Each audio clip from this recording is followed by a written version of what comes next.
નથી નથી ને નથી. શું કામ કહ્યું તું કે આજે હું કહું છું, કાલે બીજો કહેશે, પરમ દિવસે ત્રીજો કહેશે, પણ કોઈનું કહેવું માનશો નહીં.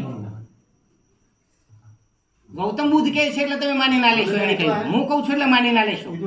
મારા જેવા બીજા કહે તો તમે માની ના લેશો. મહાન માણસ કહે છે એટલે માની ના લેશો. બરાબર? કદાચ વિમાનમાંથી છત્રી ઉડીને આવીને પડીને કહે ને કે પાણી ઉપર ચાલતો માણસ કહે, અગ્નિમાંથી બહાર નીકળતો માણસ કહે કે આવું નથી, તો પણ તમે માની ના લેશો. તો શું કરવું? ઘૂંટણ કરવું પડે.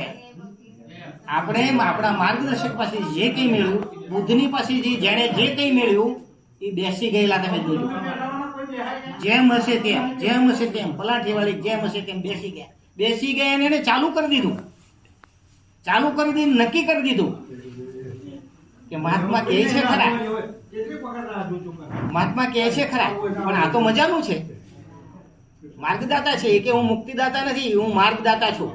આપણે શું કહીએ છીએ કે અમે બધું નહીં કરી આપીએ, તમને બીજ આપશું. સદગુરુ શું આપે? બીજ આપે, બિયારણ આપે.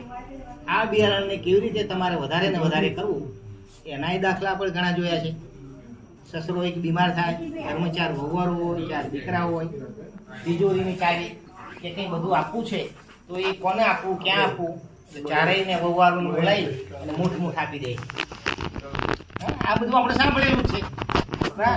એમાં એક વહુ છે પટારા મૂકી દે, એક વહુ ક્યાંક બાંધી દે, એક વહુ ક્યાં શું નાખી દે, એક વહુને એવું લાગ્યું ખેડૂતની દીકરી હોય એટલે બાપાએ આપ્યું છે કે સારું છે, એટલે એના વાડામાં નાવણિયા બાજુ નાખ્યું.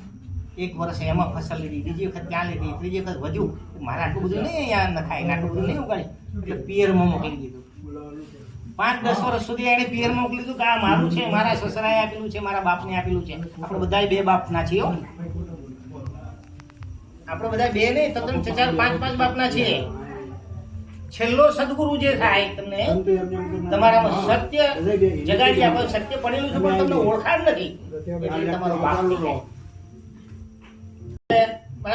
એટલે આને પછી એના સસરાએ માંગણી કરી કે ભાઈ મેં જે કઈ આપ્યું તું એ, એટલે સૌની રીતે આ ગેફે સફે થવા માંડ્યા અને આગુ પાછું થયું.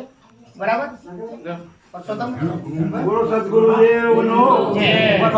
એટલે એને પેલી એ કહી દીધું કે તમારે આ જોઈતું હશે ને તો ગાડા આવશે. એમ તમારા ઉપર આધાર છે, ગાડાના ભરવાનો તમારા બધાની ઉપર આધાર છે. તમે કેવી રીતે આ બીજનો ઉછેર કરો છો એની પર આધાર. બોલો સદગુરુદેવની